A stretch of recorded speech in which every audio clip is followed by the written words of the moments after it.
5 ম্যাচের 4টাতেই 50, ব্যাটিং গড়ও প্রায় 60 ছুঁই। এমন দুর্দান্ত ধারাবাহিক ব্যাটিংয়ে জাতীয় দলের দুশ্চিন্তা দূর করার ইঙ্গিত দিচ্ছেন এক তরুণ তুর্কি। যেখানে পারফরমেন্সের ধারাবাহিকতায় বারংবার ব্যর্থ জাতীয় দলের ক্রিকেটাররা, সেখানেই সফল এই উদীয়মান ক্রিকেটার। সম্প্রতি একের পর এক ঝড়ো ইনিংসে উড়িয়ে দিচ্ছেন শক্তিশালী প্রতিপক্ষকে। টাইগারদের ব্যাটিং ধারাবাহিকতার সমস্যায় অন্যতম প্রধান সমাধান হতে পারা কে এই দুর্দান্ত ক্রিকেটার, এ নিয়ে বিস্তারিত জানবো প্রতিবেদনে।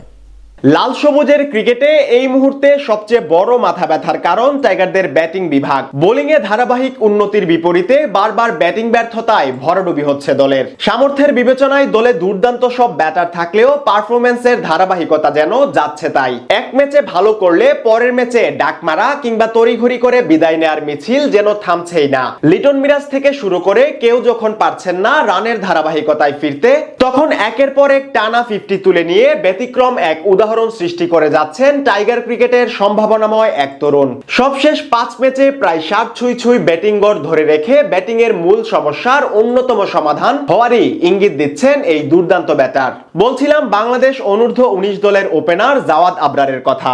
সবশেষ যুবাদের এশিয়া কাপ জয়ী দলের অন্যতম সদস্য এই ডানহাতি ওপেনার। দলের হয়ে অসাধারণ পারফরমেন্স করে এশিয়া কাপে সবার নজর কাড়েন জাওয়াদ। এরপর দুর্দান্ত ব্যাটিং ধারাবাহিকতা দেখিয়ে দলের অপরিহার্য ব্যাটার হিসেবেই নিজেকে তৈরি করেছেন এই খুদে টাইগার। সম্প্রতি একের পর এক বিধ্বংসী ইনিংস খেলে জাতীয় দলে আসার পথটাও অনেকটা এগিয়ে নিচ্ছেন তিনি। গেল দিন জিম্বাবুয়ের যুবাদের বিপক্ষে ওয়ানডে ম্যাচে মাত্র 63 বলে 82 রানের এক নান্দনিক ইনিংস খেলেন 130 স্ট্রাইক রেটে, যেখানে মোট 54 রান এসেছে শুধুমাত্র বাউন্ডারি থেকে। 12-4 ও 1 ছক্কার সেই ইনিংসই বলে দেয় কতটা আগ্রাসী জাওয়াদের ব্যাট। তার এমন ভয়ডরহীন ইনিংসের সুবাদে যুবারা পায় 91 রানের দারুণ এক জয়। এর আগে সাউথ আফ্রিকার বিপক্ষেও রীতিমতো ঝড় তুলেছেন জাওয়াদ। 5 ম্যাচ ওয়ানডে সিরিজের শেষ ম্যাচে 20 রানে বিদায় নিলেও আগের 3 ম্যাচে হাঁকিয়েছেন টানা 50, যেখানে সিরিজের চতুর্থ ম্যাচে 5 ছক্কা 6-4-এ 58 বলে 68 রানের ইনিংস খেলেছেন এই তরুণ ওপেনার। এর আগে প্রোটিয়া যুবাদের বিপক্ষে সিরিজ জয়ের ম্যাচেও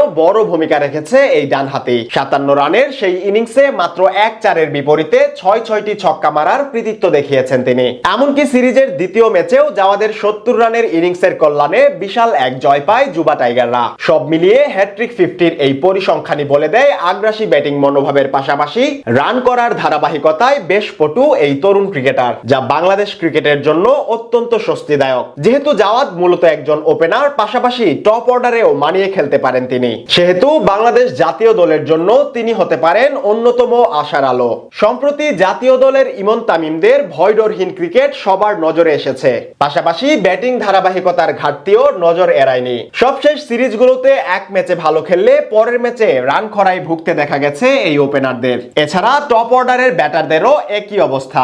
দু একজন বাদে কেউই ধারাবাহিক পারফর্ম করতে পারছেন না সেভাবে। সেখান থেকে টাইগার ব্যাটিং এর এই বড় সমস্যার সহজ সমাধান হতে পারেন জাওয়াদ আবরার।